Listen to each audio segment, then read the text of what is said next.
TMC présente Aujourd'hui l'espoir.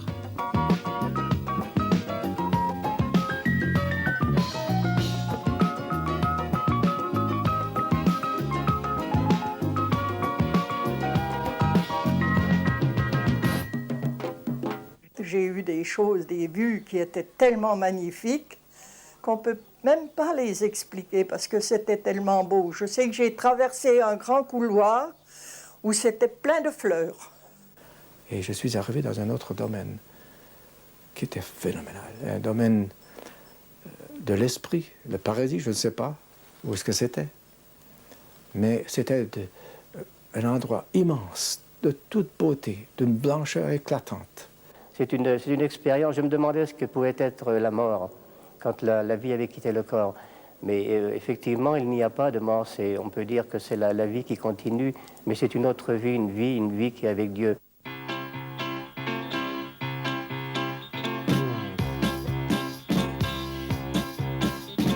Je serai sur mon lit tout froid,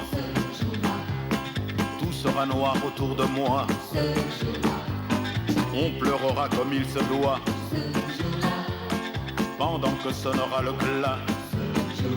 Vous mes amis, ce jour-là, je vous en prie, ne pleurez pas. Dites plutôt, il est parti en chantant ses chansons, comme un enfant qui rentre à la maison. Les braves gens prieront pour moi, faisant sur moi le signe de croix. D'autres chuchoteront tout bas le mal que j'ai fait ici-bas. Vous mes amis, ce jour-là, je vous en prie, ne pleurez pas. Dites plutôt, il est parti en chantant ses chansons, comme un enfant qui rentre à la maison. La mort a toujours angoissé les hommes.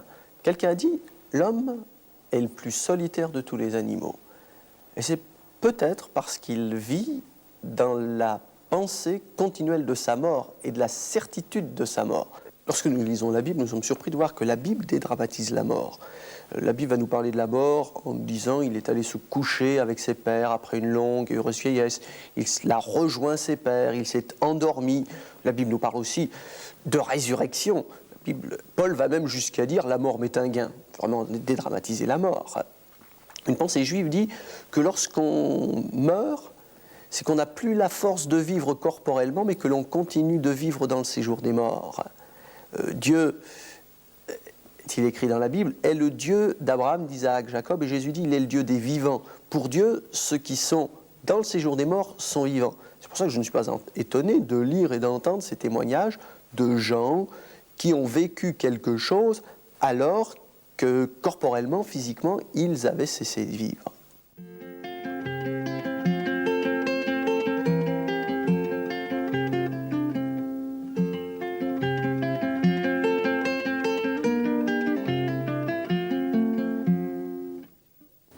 Ce qui m'est arrivé remonte maintenant à quelques années, c'était en 1955, j'avais 17 ans.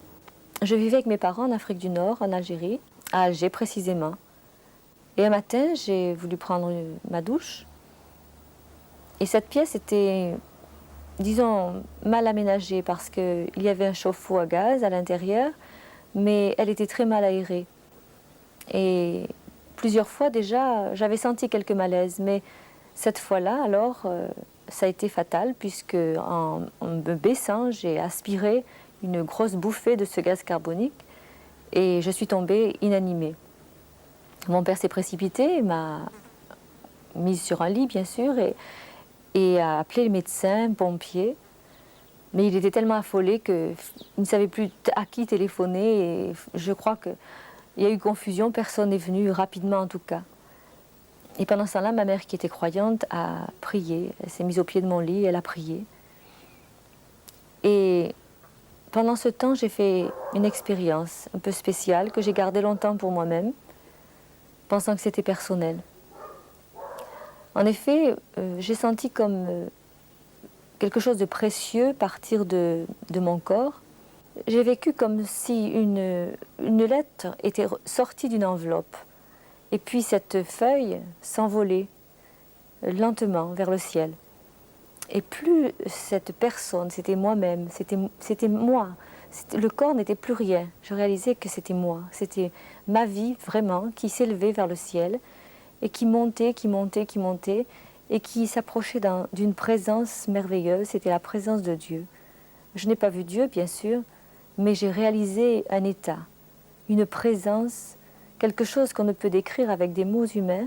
Il y a eu ce contact tout de suite avec l'éternité, mais avec le ciel. Et alors là, c'était un état merveilleux, c'était glorieux. C'était quelque chose que je vous disais tout à l'heure, indescriptible. C'était merveilleux vraiment, et malgré mes 17 ans, je n'avais rien connu de semblable. Et au bout d'un certain temps, que j'ai appris après, cette enveloppe, cette feuille plutôt, est redescendue. Mon âme est redescendue, a réintégré mon corps. Je l'ai senti. J'ai senti que mon âme revenait dans mon corps, comme si vous remettiez une lettre dans une enveloppe. Et ce corps qui est l'enveloppe, qui ne paraissait plus rien à mes yeux, a repris donc son état terrestre. Et là, j'ai crié, j'ai dit, mais pourquoi, mais non, mais je ne veux pas. Et plus tard, alors, quand vraiment j'ai repris mes esprits, ma mère m'a dit, mais pourquoi tu disais, je ne veux pas? Et je lui ai dit, parce que j'étais si bien là-haut. Et tu n'aurais pas dû prier parce que j'étais trop bien. Et malgré mes 17 ans, je n'avais pas tellement envie, même pas du tout envie de revenir sur la terre. Et je peux dire que cette expérience a enrichi profondément ma foi. J'avais déjà une certaine foi en Dieu et en Jésus-Christ, mais alors cette expérience a encore enraciné plus profondément ma foi, parce que je sais que quand ce sera le jour où je devrai rencontrer Dieu, c'est Dieu que je rencontrerai, et je sais que mon âme, alors maintenant, ira dans le ciel, ce lieu de félicité, ce lieu que les hommes ont essayé de décrire, mais lorsqu'on y sera, je crois que ce sera encore plus merveilleux.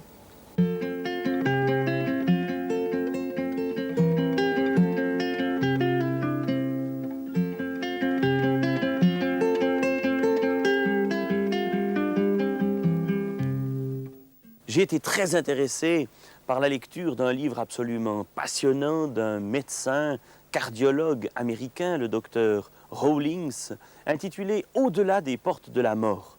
Dans ce livre, ce médecin fait état de toute une série de témoignages qu'il a rassemblés de personnes qui, pour certaines, étaient en état de mort clinique, d'autres étaient aux portes de la mort. La plupart d'entre elles avaient connu un arrêt cardiaque. Ces personnes ont fait état de ce qu'elles avaient vu dans cette situation. Cela rejoignait très étroitement ce que la Bible dit. Cela rappelait à ce médecin plusieurs choses qu'il avait entendues étant enfant à l'école du dimanche ou au catéchisme. Par exemple, la Bible nous dit qu'il est réservé aux hommes de mourir une seule fois, après quoi vient le jugement.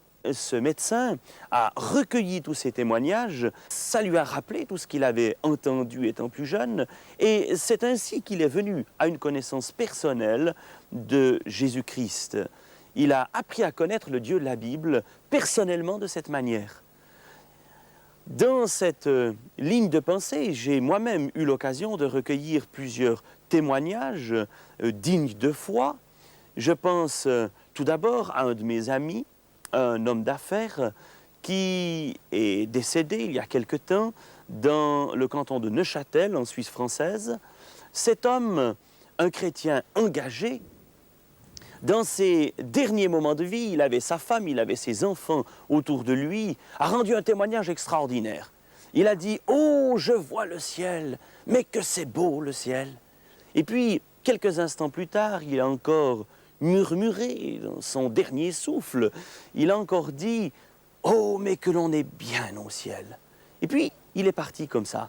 Et sa femme et ses filles, qui m'en parlaient quelques jours plus tard, me disaient « C'était tellement extraordinaire, on aurait voulu partir avec lui. » J'ai entendu un autre témoignage, alors celui-là, je l'ai recueilli en Angleterre, à Londres.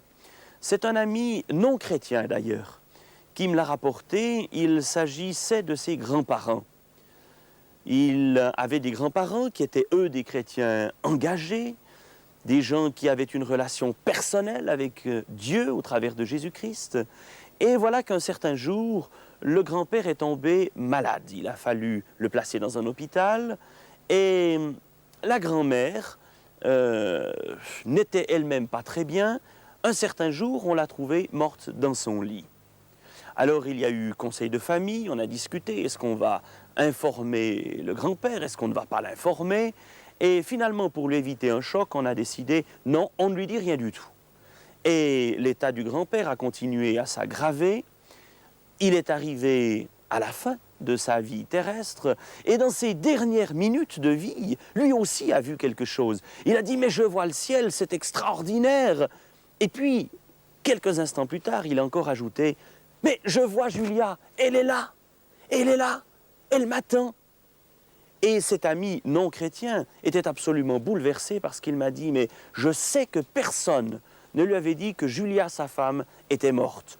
Or, dans ses derniers moments de vie, quand il voyait déjà l'au-delà, il a dit, je vois Julia. Il voyait sa femme dans l'au-delà. Et cela, c'était quelque chose de tout à fait extraordinaire pour cet ami. Et ça lui parlait beaucoup, ça lui posait une grande question. Et puis, j'ai reçu aussi un témoignage d'une personne tout à fait digne de foi, d'un membre de ma famille. Il s'agit d'une jeune femme qui était tout à fait incroyante. Elle vivait avec son ami. Elle a été atteinte d'une maladie incurable et foudroyante. Et cette jeune femme, dans ses derniers moments de vie, a dit à son ami, « Ni toi ni moi, nous n'avons cru ni à l'enfer, ni au ciel, ni à Dieu, ni au diable. Mais je vois l'enfer. » Et son ami lui a dit, « Mais chérie, tu sais bien, ce sont des légendes, c'est des histoires, ça n'est pas vrai. » Puis elle lui a dit, « Oui, j'ai bien cru comme ça jusqu'à maintenant, mais je te dis que je vois l'enfer, je vais en enfer. » Et son ami a pris une vieille Bible que sa mère lui avait donnée. Il a essayé de feuilleter, de lui apporter quelque chose, mais ne connaissant pas la Bible, ne sachant pas comment l'aider ni que lire, il n'a pas pu l'aider, en fait. Et cette jeune femme est morte quelques minutes plus tard dans ses bras en lui disant « C'est affreux, j'entre en enfer. »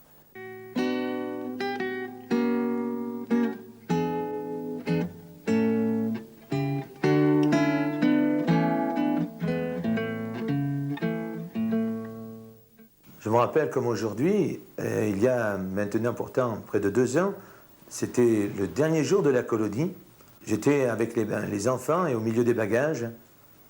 Tout à coup, j'ai vu revenir l'infirmière en voiture de la patinoire et assez rapidement, elle se précipite vers moi. Elle me dit « Monsieur Hervé a pris un malaise. Est-ce que vous pourriez venir avec moi ?» Et de suite, comprenant l'affolement de l'infirmière, j'ai laissé enfants et bagages et demandant simplement à un moniteur d'avertir la directrice que je montais à la patinoire. Pendant les 2 kilomètres qui nous séparaient de la colonie à la patinoire du Supériorant, dans la voiture, conversais avec l'infirmière et lui demandais comment les choses s'étaient passées. Tout simplement, elle m'a raconté, rapidement bien sûr, mais me disait que notre ami, M. Hervé, était maintenant, et du moins pour l'instant, sans vie. Son pouls ne battait plus du tout. Et effectivement, arrivé sur les lieux, j'étais là devant M. Hervé avec donc d'autres chrétiens qui étaient en train de prier pendant que, de son côté, le directeur de la patinoire téléphonait au docteur. Et à mon tour, je me suis joint aux chrétiens pour prier avec eux. Et quelques instants après, notre ami M. Hervé est revenu à la vie. M. Hervé souffrait d'un rétrécissement aortique qui consiste en rétrécissement de la valve aortique. La valve aortique est le point de passage entre le ventricule gauche et l'aorte. Le passage du sang se faisant très mal du fait du rétrécissement de cet orifice, M. Hervé a donc fait une syncope, comme beaucoup de patients dans ce cas-là. Cette syncope peut très bien avoir des conséquences graves.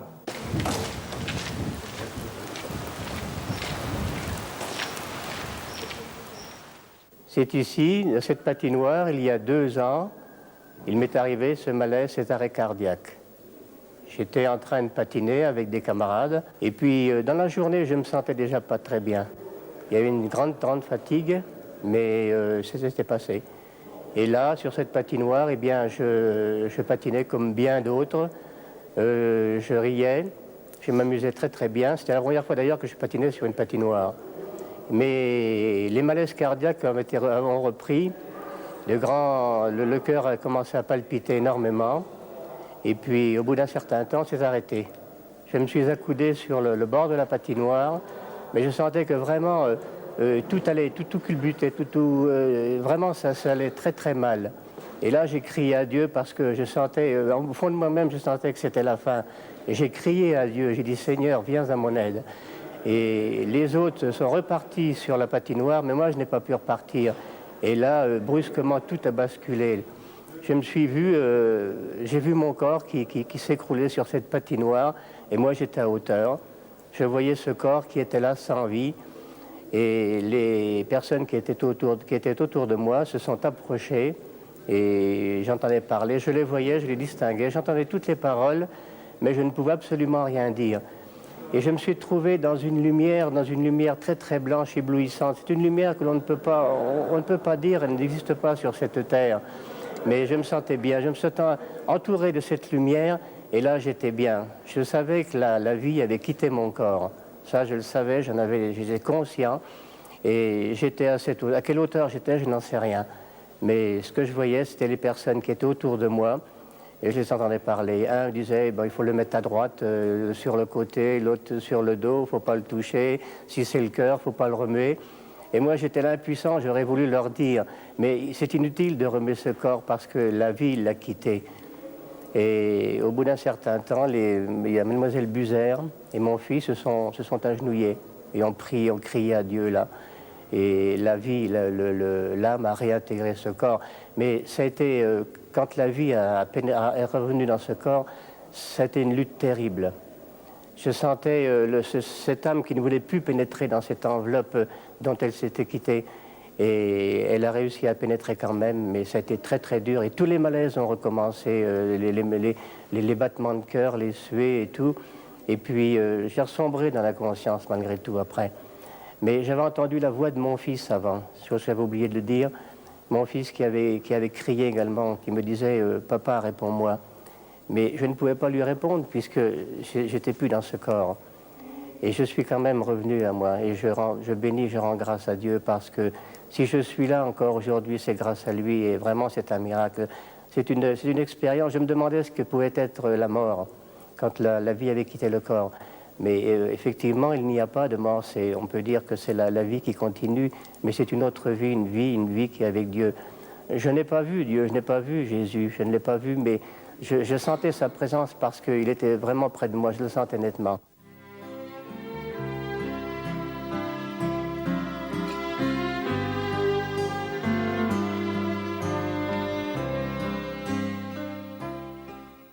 Et surtout cette lumière et cette blancheur, puis cette paix qui était là. Mais je ne pensais plus à rien du tout. Tous les soucis de la terre, tous les malaises, tout ce que l'on supporte sur cette terre, tout avait disparu. C'était donc une autre vie. Et ce que ça a changé pour mon fils, eh bien, mon fils, lui, a fait une expérience merveilleuse parce qu'il avait du mal à se décider de s'engager réellement avec Dieu, avec Christ. Il n'était pas décidé encore à prendre le baptême, il attendait. Il voulait voir quelque chose qui puisse le bouleverser à prendre une décision. Et il avait demandé à Dieu, Seigneur, donne-moi quelque chose afin que je puisse me décider. Il n'arrivait pas, il y a quelque chose qui le bloquait. Et quand il m'a vu là par terre, quand il a vu ce corps qui était sans vie, ses yeux grands ouverts, il a compris que l'être humain sur la terre n'était rien, que lui-même, d'une seconde à l'autre, pouvait être appelé à Dieu. Et là, il a eu peur, il s'est rappelé toutes les promesses qu'il avait faites à Dieu, et il a compris que là, il fallait vraiment qu'il donne sa vie à Dieu.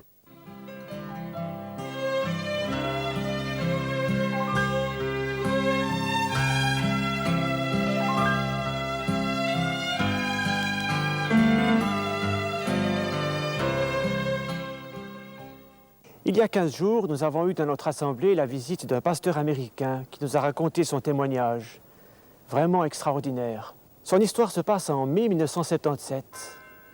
Et à cette époque-là, il a été conduit à l'hôpital pour un problème qu'il avait dans le dos, dans la colonne vertébrale exactement, une tumeur d'abord, qui nécessitait une opération à la suite d'un accident de voiture quelques années auparavant. Il souffrait terriblement, l'opération était très risquée, elle a été tentée quand même, et dès le début, son cœur s'est arrêté à cause d'une erreur dans la narcose. Alors ils ont essayé de faire repartir le cœur par un massage cardiaque énergique, par des piqûres, et à 3 reprises, le cœur est reparti un petit peu, et puis s'est arrêté définitivement. La respiration s'est interrompue, ainsi que tout fonctionnement du cerveau. Il a été déclaré cliniquement mort. Sa femme a été avisée de ce qui s'est passé par le médecin-chef, et puis, comme elle travaillait aussi dans la partie médicale, elle a prié quelques instants, elle a dit « J'aimerais bien qu'on continue à faire fonctionner le cœur ». On a essayé alors une méthode tout à fait nouvelle, c'est d'abaisser la température du corps, sensiblement, et puis de continuer à faire marcher le cœur avec des appareils, ainsi que toutes les fonctions du corps. Le cerveau était complètement mort à ce moment-là. Quelques heures se sont passées, les médecins ont demandé à l'épouse de pouvoir interrompre les traitements. Ils ont dit que si Tom Scarinci, c'est son nom, revenait à la vie, il n'aurait plus de vie normale, ce serait comme un légume, si vous voulez. Mais la femme a persisté dans sa foi et sa confiance en Dieu. Elle a demandé qu'on maintienne encore une vie, même artificielle, en faveur de son mari. Elle avait la foi pour cela. Quelques heures plus tard, les médecins se sont adressés au restant de la famille, pensant que la femme perdait un peu la tête, perdait la raison même. Mais elle a persisté encore. Ceci a duré non seulement plusieurs heures, mais plusieurs jours. En Amérique, vous pouvez, sur votre passeport, inclure à l'arrière une feuille qui indique que vous remettez votre corps à la science, certains organes de votre corps ou bien même le corps tout entier. C'est ce que Tom Scarinci avait fait. Je tiens là dans mes mains son témoignage qui a été écrit en anglais, qui n'est pas encore traduit ni édité en français. Et il raconte tout cela dans ce livre merveilleux. Et alors, on a fait venir un homme, on voulait transférer le cœur de Tom Scarinci à cet homme qui attendait depuis très longtemps. Et tout correspondait pour que Tom soit un donneur complet, parfait, pour lui. La femme a refusé ce don pour l'instant en disant qu'elle avait une conviction profonde que Dieu allait ramener son mari dans le monde des vivants. Son mari était chrétien, elle savait qu'il était prêt pour la mort, mais elle avait la conviction que Dieu allait le ramener à la vie. Pendant 9 jours, toute cette situation s'est prolongée, et à la fin du 9e jour, au soir, subitement, Tom a ouvert les yeux. Stupéfaction parmi les médecins, les infirmières, branle-bas de combat, panique même, et puis on fait venir des psychiatres. On pense qu'il aura perdu la tête, on ne sait pas comment lui poser des questions. Il referme les yeux, la nuit se passe, il est tranquille, il dort. Le lendemain matin, il rouvre les yeux, on commence à l'interroger. Qu'est-ce que vous avez vu? Et il raconte qu'il n'a pas senti vraiment sa vie sortir de son corps, son âme, mais il s'est senti quand même partir, et à un moment donné, il a vu une forme lumineuse, il a vu Jésus dans le fond, et il a dit à Jésus, « Voilà tout ce que j'ai fait pour toi. » Jésus lui a dit, « Voilà ce que tu as fait dans ta vie. » Et il lui a montré, comme dans une vue panoramique, tous ses péchés. Il était effondré, il a pleuré. Et alors Jésus lui a dit, « Mais je t'ai pardonné. » Et il a été comme enveloppé dans l'amour du Seigneur pendant tout ce temps, pratiquement. Il n'avait aucune notion du temps, mais il s'est senti enveloppé, béni, entouré de l'amour du Seigneur. Il a été emmené plus loin dans l'au-delà. Il lui semble avoir vu Dieu, mais d'une manière très vague, une sorte de forme rouge, dans un éclat, une harmonie, une présence merveilleuse. Et puis on l'a interrogé encore plus en avant. avant même de voir ses péchés et de sentir l'amour du Seigneur qui lui avait tout pardonné, il vivait et entendait ce qui se passait dans la salle d'opération, les médecins qui tentaient de le réanimer. Quelque temps après, les infirmières qui, c'était un petit peu misérable, mais qui misaient sur les chances de survie qu'il avait.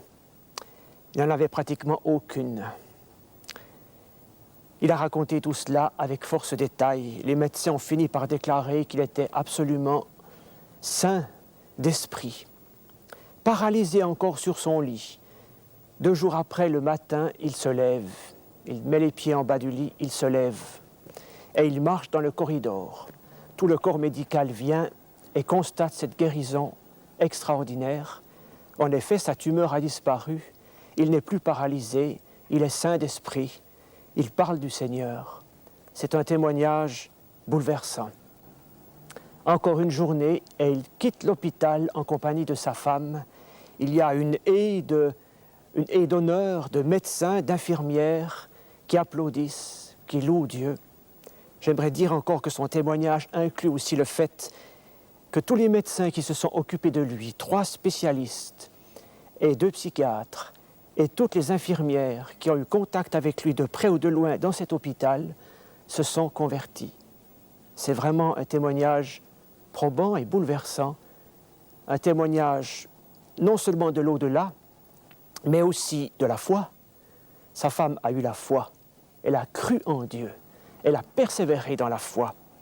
Un appel aussi à se préparer, à être prêt pour le retour du Seigneur. Ce qu'il faudrait peut-être ajouter, c'est que ce qui s'est passé pour Tom Scarinci a été reconnu par la science aux USA. Le journal officiel de la médecine indique que ce cas est l'un des 4 qui est reconnu comme un homme cliniquement mort et revenu au monde des vivants.